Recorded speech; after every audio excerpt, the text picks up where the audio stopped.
Toussaint, and talking about viral hemorrhagic fevers.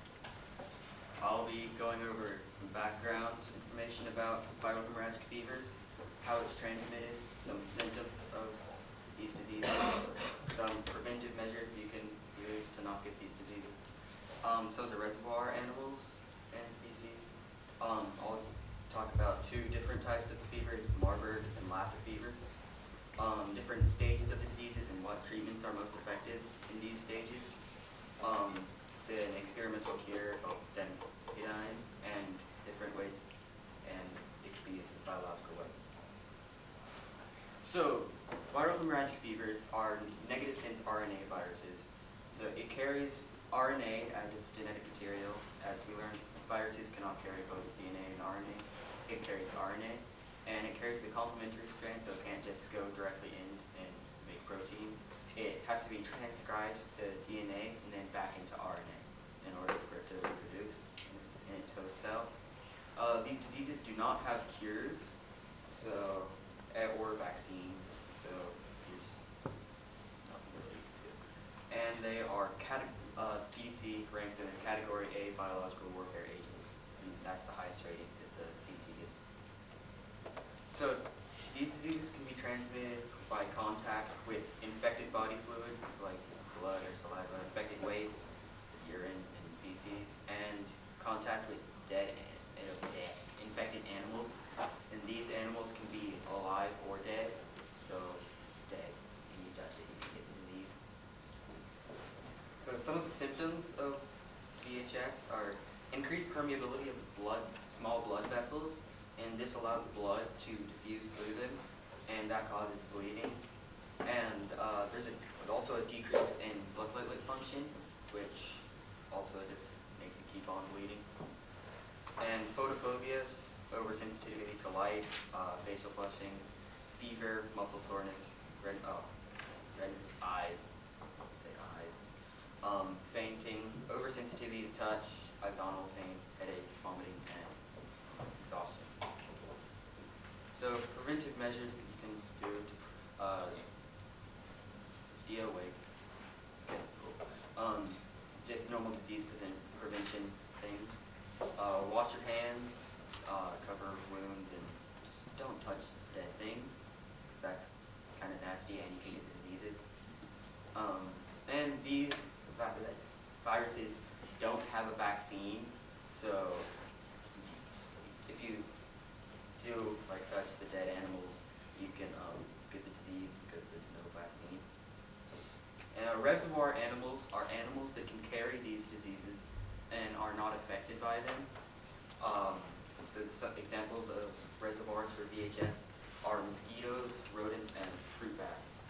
Animals that are affected by the diseases are hosts, and humans and other animals are hosts like chimpanzees and African green monkeys, which I'll talk about later. Earlier in history, diseases couldn't go outside of habitats of their reservoir species, but now they can because we have our modern flying and sailing, and so the pathogens can be carried over oceans and plains when that would be practically impossible before, because we could just fly over an ocean in just a couple hours. So Marburg Fever is an example of a pathogen occurring outside of a habitat of reservoir species. There was three simultaneous outbreaks in Germany and Serbia in 1967, and these pathogens were carried on monkeys imported from Uganda, and they were imported for lab work, and these scientists got the disease. I believe 21 people became infected, and 3 of them died.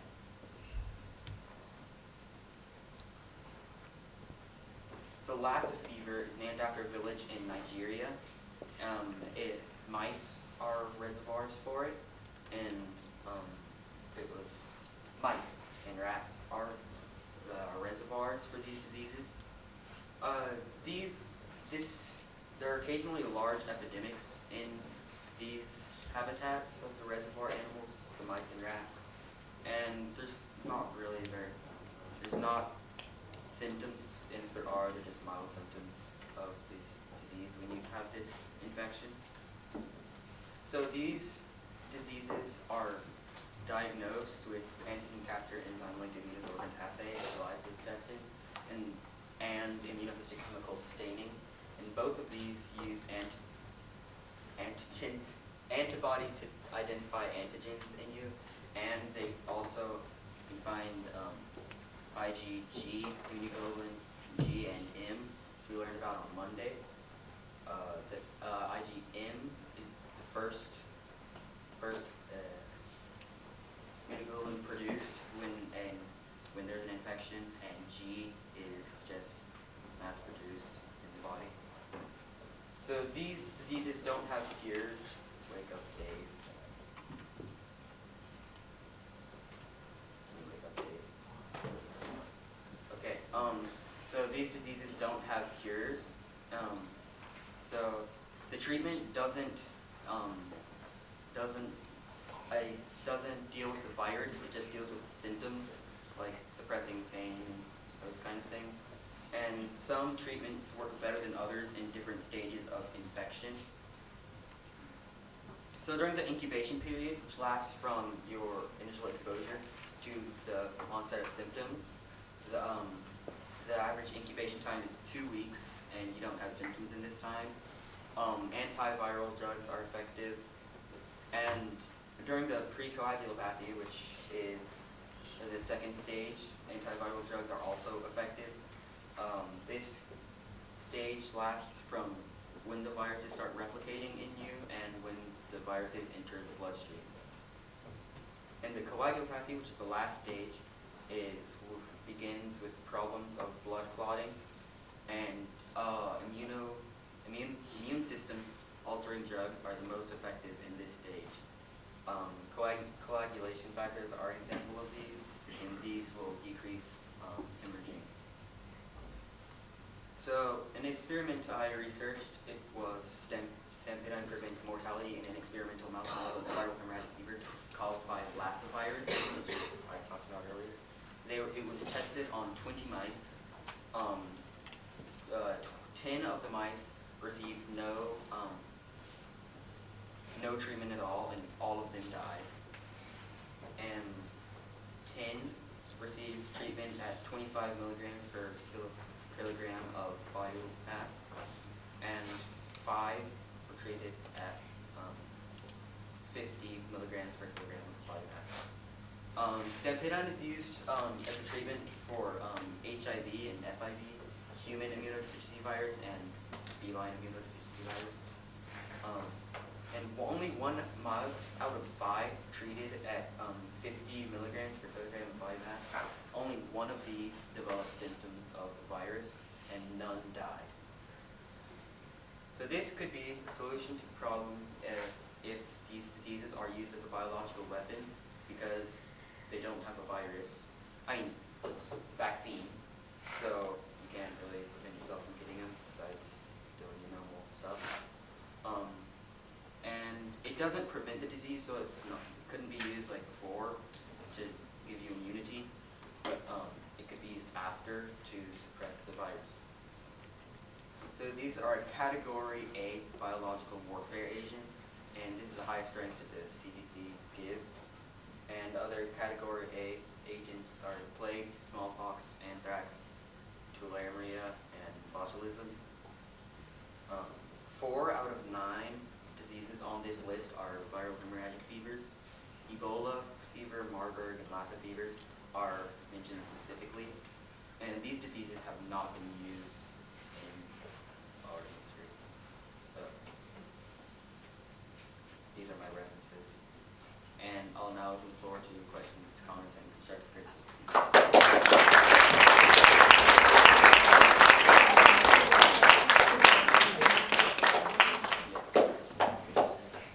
So earlier in your presentation, you spoke about there is no cure for the disease. How close are we to developing a cure for the disease? I did not cover this in my research, but I can get back.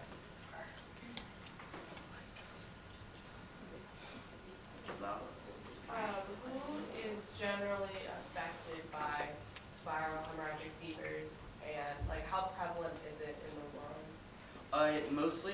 occurs in Africa and other places where, well, the poorer countries in Africa, and where sanitation standards aren't as high as they are here.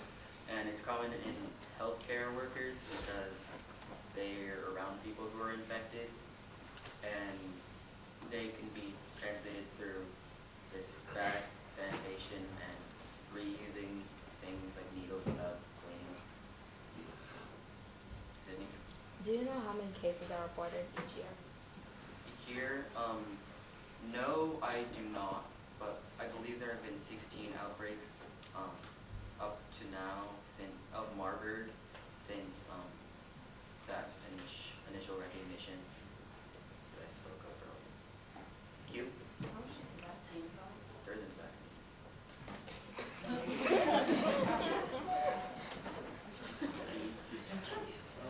So if a country were to use it as a biological weapon, let's say, like how much will everyone just be affected, or will there be like a large amount of deaths, or will it just cause them just to have the upper hand?